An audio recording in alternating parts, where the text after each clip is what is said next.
বছর ঘুরে আবারও দরজায় কড়া নাড়ছে পবিত্র ঈদ উল ফিতর। ইতোমধ্যেই শহর থেকে গ্রাম, নগর থেকে বন্দর সবখানেই বইছে ঈদের আমেজ।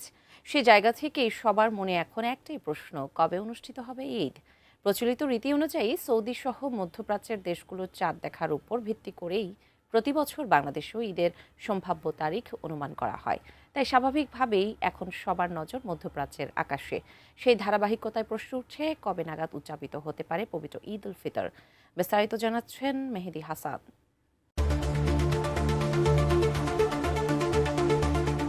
ঈদ মানেই আনন্দ, ঈদ মানেই খুশি।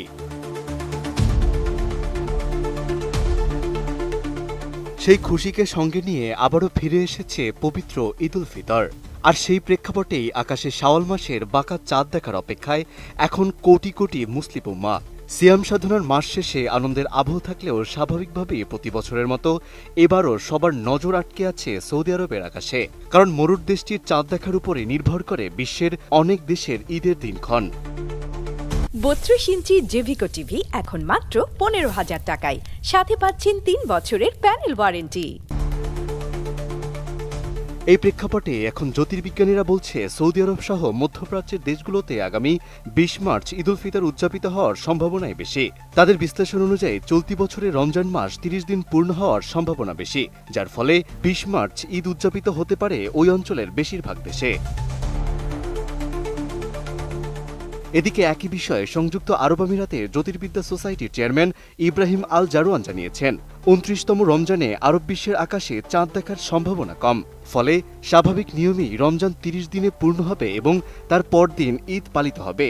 তবে একই সঙ্গে তিনি বলেন, নির্ধারিত দিনে চাঁদ দেখা গেলে 19শে মার্চ ঈদ হওয়ার সম্ভাবনা উড়িয়ে দেওয়া যাচ্ছে না।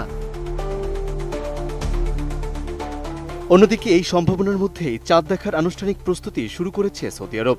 মুসলমানদের প্রতি আহ্বান জানিয়ে দেশটির সুপ্রিম কোর্ট জানিয়েছে, 18 মার্চ সন্ধ্যায় শাওয়াল মাসের চাঁদ দেখার নির্দেশনা দেওয়া হয়েছে। কেউ খালি চোখে বা দূরবীন দিয়ে চাঁদ দেখতে পেলে তা নিকটস্থ আদালতে জানাতে হবে এবং প্রয়োজনে প্রশাসনের সহায়তা নেওয়ার কথাও বলা হয়েছে। ইসলামিক ক্যালেন্ডার অনুযায়ী প্রতিটি আরবি মাস 29 বা 30 দিনের হয়, যা সম্পূর্ণভাবে নির্ভর করে চাঁদের অবস্থানের উপর। সে কারণেই চূড়ান্তভাবে ঈদের তারিখ নির্ধারণ হয় চাঁদ দেখার সাক্ষ্যের ভিত্তিতে, যা ধর্মীয়ভাবে একটি বাধ্যতামূলক প্রক্রিয়া হিসাবে বিবেচিত। অবশেষে বলা যায়, সম্ভাব্য তারিখ সামনে এলেও চূড়ান্ত সিদ্ধান্ত এখনো নির্ভর করছে চাঁদ দেখার উপরই। ফলে 18 মার্চের পর্যবেক্ষণে নির্ধারিত হবে মধ্যপ্রাচ্যের ঈদ কবে অনুষ্ঠিত হবে। আর সেই সিদ্ধান্তের দিকেই এখন তাকিয়ে আছে বিশ্ব মুসলিম উম্মাহ। Mehedi Hasan, ATN news.